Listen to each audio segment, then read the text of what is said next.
He says, you don't look like the last time I saw you or your pictures on Instagram. I have the beauty filter on right now, but I do not Facetune my pictures. When I upload pictures on my stories, I put like the Paris filter on, but like, to me, like, sorry, beauty filter off. Like, I don't think I look that different. Like, no, my skin is not perfect by any means, but enough to send someone away on the first 5 seconds of... We have to talk about this because I genuinely think that it is a very good sign that this man that she went out on a date with was able to be completely honest. In person, she was simply not his type. He wasn't attracted to her. She was this close to really understanding it because she was very open and honest about what he said and the fact that she does use a beauty filter on her videos. This is a very real risk that ladies are taking when they only put out there a filtered version of themselves. Men hate when women use filters and a ton of makeup. We see it as catfishing. She got caught perpetrating a fraud. Props to bro for sidestepping that bullshit. She doesn't look bad, so being honest will be the best path moving forward. Me and Andrew are misogynists. A little bit, yeah. Okay, Andrew's a misogynist.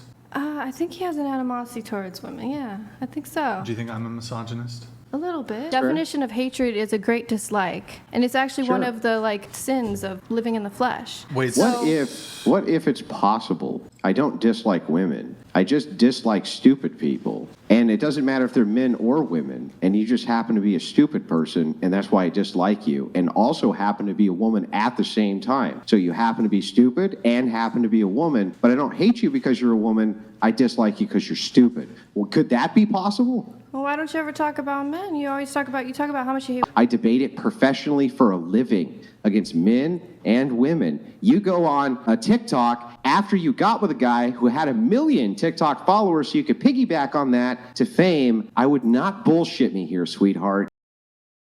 He doesn't talk about men because we aren't putting ourselves on a pedestal and demanding special treatment.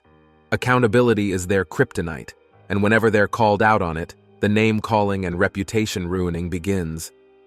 He has animosity towards women, is what they tell themselves to avoid any shred of self-reflection. I would never in a million years teach my girls that they have to grow up to be reliant on a man, as you can well imagine. I would never teach my son that he should be attracted. But Tracy, you're the same one. You're the same one who bragged that she's so strong and so tough and doesn't need a man's money. Yet you're taking alimony. I have 3 children. Okay, Mark. You know what? So, but you don't need a man's money. Love the tone change of her voice when she went from strong women to, I have 3 children. She's a millionaire and whining about having 3 children when she's called out on her bullshit. Classic. The difference between being nice and being a good guy is a nice guy desexualizes himself by foregoing what he truly wants for the sake of peace and harmony.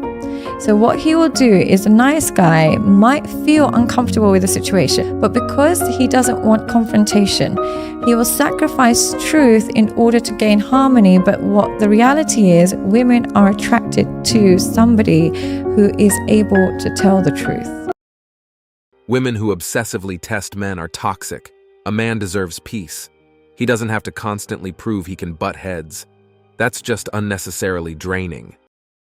You know what I just realized about relationships? A guy starts off by putting 100% in the beginning of a relationship. And over time, that will slowly go down from 100 to 95 to 90 to 80 to 85. And then you notice, and you only notice when it goes down to 75 or 80%, and then you say something. And then when you say something, he puts back 5% effort and you're content. You're like, okay, he put in some effort, but it never goes back up to 100 or 90 or 95. It just goes from that 75 to 80. And then it goes back down again to 70. And then it goes down to 60. Long story short, it'll just go back down to 10% when it started at 100. If a man does this, it is not because he has a problem giving effort. The problem he has is giving that effort but not receiving any effort back. And of course, early on in dating, that man, he knows he's expected to give. And so he does that, but at some point, he has to feel like he's going to get some amount of reciprocation. Because honestly, that man is just trying to figure out if you actually like him. The reason he puts back 5% is because he's trying to see if you're going to give some effort back or not. I don't blame him one single bit. At no point did she mention the effort she's putting in, which tells me she's putting in 0. I think nice guys finish last. I'd say they don't even get a spot in the race. No, I think nice guys win at a certain time and at a certain age. That sounds like they do finish last with extra wording. I think it takes the nice guy, good foundation, and then meeting a girl at that time who's like, I'm looking for certain qualities for the rest of my life. I wanted to make this video to try and translate this message to women. This is how a man will interpret this. He has to wait his turn while you go off and have all these different relationships with other men, because what he offers right now, which may be a good foundation, is not something she's accommodating on her current relationship timeline. During this time, she'll have an endless string of possibly bad relationships with plenty of drama and toxicity. When you're finally done playing games, you're going to show up on his doorstep with an endless baggage of trauma for him to unravel and deal with. I've sometimes heard women say, if you can't handle me at my worst, you don't deserve me at my best. This is kind of a similar scenario. You didn't want him back then, so can you see how unfair it is to expect him to want you now? A relationship forming is only dependent on when it suits her. If she won't accept you in her prime, don't accept her in her decline. Those women thought Forrest Gump was a love story. I thought it was a horror film.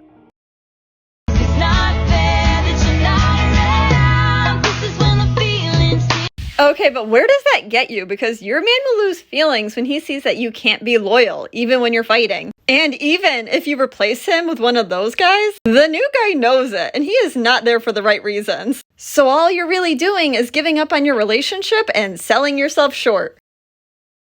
Plenty of options, but none of them wants to marry a woman who openly says she will replace him once she's tired or mad at him. No loyalty on her end, no commitment on his. We don't want to date someone who's over the age of like 30, 31, 32. Because one, they have all of this extra life baggage. Like, why have you matured now? What took you so long in your life to be like, okay, now I'm going to start considering marriage specifically? Two, I'm wondering, am I going to be able to actually have a family with you? I know women have a clock and it's ticking. I want to have a bunch of kids. I want to have a large family. That's really important to me. I don't want to spend the first 5 to 10 years of my marriage deprogramming all of that emotional baggage, all of that trauma, all of that whatever. I don't want to have to spend all that time doing that at the same time as trying to raise a family, maybe having your emotional trauma baggage poured into the kids, into those impressionable minds. I don't want to have to deal with that. So I understand why a man, any age, whether that's 49, whether that's 20, would want to date a woman who's a little younger. It makes sense. Your emotional trauma baggage poured into the kids. This statement here is something a lot of people fail to fix. With the way my dating life is going right now, I feel like I'm going to be single for a long time. Like a long time. I literally just cannot stand. I cannot stand these vanilla ass men. You're boring. You don't intrigue me.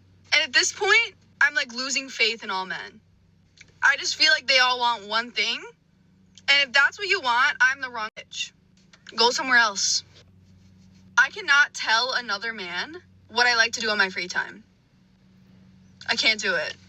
And I don't give my attention to anybody. And when I'm finally like, oh, like he's cute, like let me talk to him. You're boring! You're boring! You suck! How do you think men feel when they're typically the ones pulling all of the weight, and in response, they get one-worded responses, 2-hour gaps in conversation, and 0 initiation? The bottom line is that a lot of men today feel like it is pulling teeth to get to know a woman. So if you as a woman don't even want to talk about your hobbies, yet you're telling men that they're too vanilla, they're boring. I'm sorry, is he the only one that's supposed to bring joy and excitement to your life, but you don't provide anything back to him? It never ceases to amaze me how women can say so little while talking so much.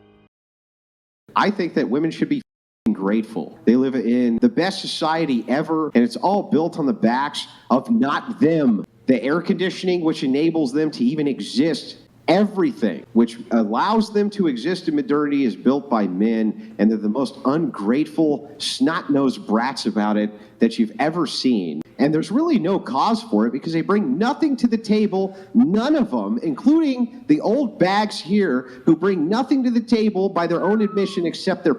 And when asked, this is all you get. I bring love and affection. You don't bring shit to the table. And that's why you can't even answer the damn question, no matter how many times we ask it. And it makes me sick because that is modernity. Having a woman is like having a motorcycle or boat or any other toy.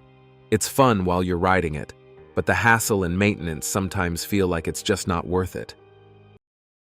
That's how you know when you date someone and it's cool. I dated this girl a long time ago who was super negative, just super negative all the time. And then I dated this other girl right afterwards who was not negative at all. She was always laughing about stuff and joking around no matter what. Her car could get in an accident. She'd take a deep breath and go, well, that car's fucked up.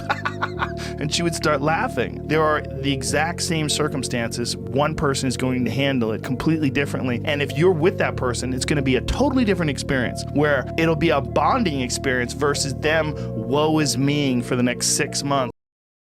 Most negative people don't realize how negative they are. A genuinely happy woman is so rare to find. And that's it for today on Sigma Traits. Make sure you hit that like button, smash that subscribe button, and don't forget to ring that notification bell. Support this channel through membership. You can also support through PayPal, link in the description. Let us know your thoughts in the comments below. See you all tomorrow.